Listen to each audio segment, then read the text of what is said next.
నమస్తే, నేను Maruthi Ram. One voice న్యూస్కు స్వాగతం.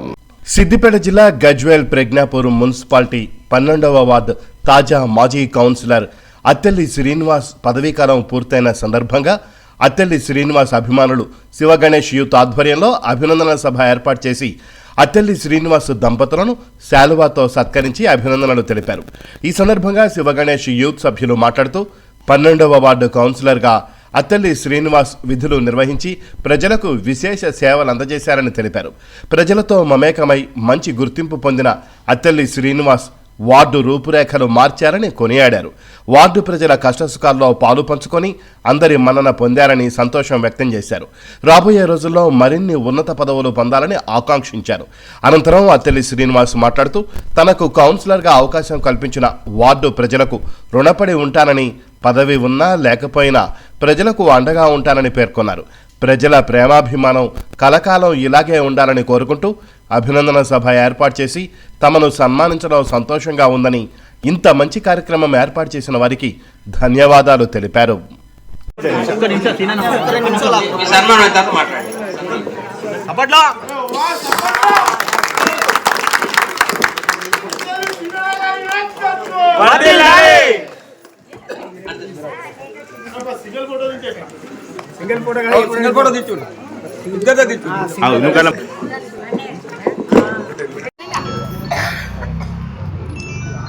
వార్డు సభ్యులందరూ కూడా మీ వెన్నంటి ఉన్నారు.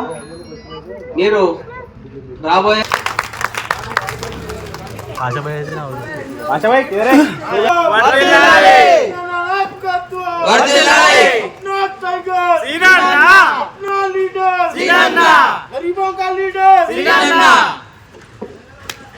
అత్తెల్లి శ్రీనివాస్ గారి నాయకత్వం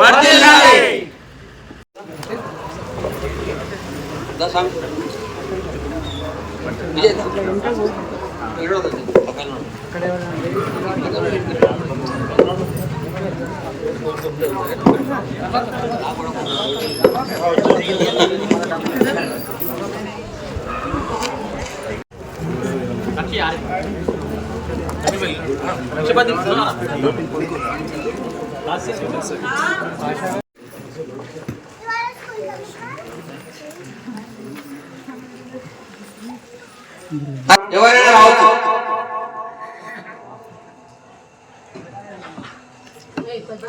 నమస్కారాలు చెప్తున్నాను. ఈ అభినందన సభకి ఈరోజు అభినందన సభ ఏర్పాటు చేసినటువంటి 12వ వార్డు సభ్యులందరికీ పేరు పేరున నమస్కారం. నాకు ఈరోజు చాలా సంతోషంగా ఉన్నది. నేను ఒక వ్యాపారస్తుని తీసుకొచ్చి 12వ వార్డుల రాజకీయం తీసుకొచ్చినట్టు ప్రతి ఒక్క నాయకుడికి, మహిళలకు అందరికీ పేరు పేరున నమస్కారం. నాకు వ్యాపారంలో సంపద ఉంటుంది, కాకపోతే సంతోషం అనేది లేదు. వార్డులో ప్రతి ఒక్క పని చేసుకుంటూ ముందు పోతుంటే చాలా సంతోషం అనిపించింది. నాకు రూపాయి ఖర్చు అయినా కానీ సంతోషం. ఎందుకంటే ప్రతి ఒక్కరికి నేను సేవ చేస్తున్నా అనే సంకల్పం నాకు చాలా ఆనందంగా అనిపించింది. మీరు కూడా నాకు సహకరించారు.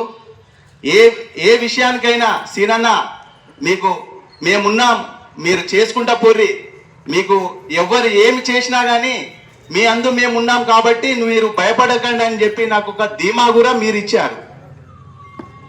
నాకు ఎలక్షన్ల ముందు కౌన్సిలర్గా నామినేషన్ వేసినప్పుడు చాలా ఇబ్బందులు ఉండే. నాకు ప్రతి ఒక్కరు గజ్వేల్లో మాజీ చైర్మన్ కానీ, మాజీ కౌన్సిలర్లు కానీ, మాజీ కార్యకర్తలు కానీ ప్రతి ఒక్కరు మున్సిపల్ 12వ వార్డులో టీఆర్ఎస్ను ఓడగొట్టాలి. టీఆర్ఎస్ను ఓడగొడితే కేసీఆర్ను మనం ఓడగొట్టినట్టే. ఈ పిల్లగాడు ఎంతటోడు, మనం ఓడగొడదామనే కాన్సెప్ట్ మీద ప్రతి ఇంటికి ప్రతి కార్యకర్త తిరిగిండు. కొన్ని రోజులు నాకు ఇబ్బంది అనిపించింది. నామినేషన్ వేసినాక 4-5 రోజులు నాకు ఇబ్బంది అనిపించింది. 4-5 రోజుల తర్వాత ఇంటెలిజెన్స్ వర్గం హరీష్ అన్న దాకా తీసుకుపోయారు. 5 రోజుల తర్వాత హరీష్ అన్న ప్రతాప్ అన్నతో ఫోన్ చేసి